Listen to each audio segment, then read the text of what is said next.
பிரபல பாலிவுட் நடிகர் சயீஃப் அலிகான் மீது அடையாளம் தெரியாத கொள்ளையர்கள் தாக்குதல் நடத்தியிருக்காங்க. சயீஃப் அலிகான் வீட்டுல கொள்ளையடிக்க முயன்ற நபர் திடீர்னு அவரை தாக்கியிருக்காரு. இந்த சூழல்ல மும்பையில இருக்கக்கூடிய மருத்துவமனையில அனுமதிக்கப்பட்டிருக்க சயீஃப் அலிகான் தீவிர சிகிச்சை பிரிவில் அனுமதிக்கப்பட்டு அவருக்கு சிகிச்சை அளிக்கப்படுறதா சொல்லப்படுது. பாலிவுட்ல மிகவும் புகழ்பெற்ற நடிகர்கள்ல ஒருவரா வலம் வருபவர் சயீஃப் அலிகான். இவர் பாலிவுட்ல பல படங்கள்ல நடிச்சு ரொம்பவே பிஸியா இருக்கக்கூடிய ஒரு நபர். இதற்கிடையே இன்று அதிகாலை அவருடைய வீட்டுல கொள்ளை முயற்சி நடந்திருக்கு. அப்போ கொள்ளையடிக்க வந்த நபர் கத்தி போன்ற ஒரு கூர்மையான ஆயுதத்தை கொண்டு சயீஃப் அலிகானை தாக்கியதா சொல்லப்படுது. இதன் காரணமா படுகாயம் அடைந்த நடிகர் சயீஃப் அலிகான் மும்பை லீலாவதி மருத்துவமனையில அனுமதிக்கப்பட்டிருக்கிறதா தகவல் வெளிவந்திருக்கு. சயீஃப் அலிகானுடைய பாந்த்ரா வீட்டுல இரவு 2லிருந்து 2:30 மணி அளவுல இந்த சம்பவம் நடந்திருக்கு. இதையடுத்து அதிகாலை 3:30 மணி அளவுல அவரு மும்பை லீலாவதி மருத்துவமனையில அனுமதிக்கப்பட்டிருக்காரு. அங்க அவருக்கு தீவிர சிகிச்சை அளிக்கப்பட்டுகிட்டு இருக்கு. சயீஃப் அலிகான் மொத்தம் 6 முறை கத்தியால குத்தப்பட்டதாகவும் அதுல ஒரு கத்தி குத்து ஆழமா இருக்கிறதாவும் மருத்துவர்கள் தெரிவிச்சிருக்காங்க. இதனால அவருக்கு அறுவை சிகிச்சையும் மேற்கொள்ளப்பட்டு வரதா சொல்லப்படுது.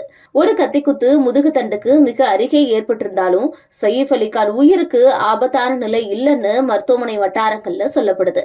இருந்தாலும் நள்ளிரவுல அனைவரும் தூங்கிக்கிட்டு இருந்த நேரத்துல அந்த மர்ம நபர் கொள்ளையடிக்கிறதுக்காக வீட்டுக்குள்ள வந்திருக்காரு.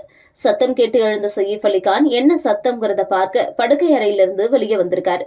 அப்போ சயீஃப் அலிகான் கொள்ளையனை பார்த்த நிலையில இருவரும் சண்டையிட்டதாவும் அப்போ கொள்ளையன் தான் மறைத்து வைத்திருந்த கத்தியை எடுத்து சயீஃப் அலிகான சரமாரியா குத்துனதாவும் சொல்லப்படுது.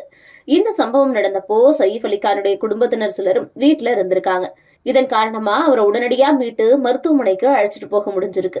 இது தொடர்பா வழக்கு பதிவு செஞ்சிருக்க மும்பை போலீசார் குற்றவாளியை பிடிக்கக்கூடிய முயற்சியில இறங்கியிருக்காங்க.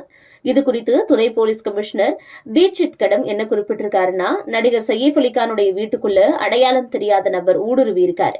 கொள்ளையனை பார்த்த சயீஃப் அலிகான் தடுக்க முயற்சி பண்ணியிருக்காரு. அப்போ இருவரும் சண்டையிட்ட சூழல்ல இந்த தாக்குதல் நடந்திருக்கு. காயமடைந்த சயீஃப் அலிகானுக்கு சிகிச்சை அளிக்கப்பட்டு வருது. இது குறித்து நாங்க வழக்கு பதிவு செய்து விசாரணையை மேற்கொண்டிருக்கோம்னு சொல்லியிருக்காங்க. இந்த சம்பவம் சயீஃப் அலிகானுடைய ரசிகர்களிடையே பெரும் அதிர்ச்சியை ஏற்படுத்தியிருக்கு.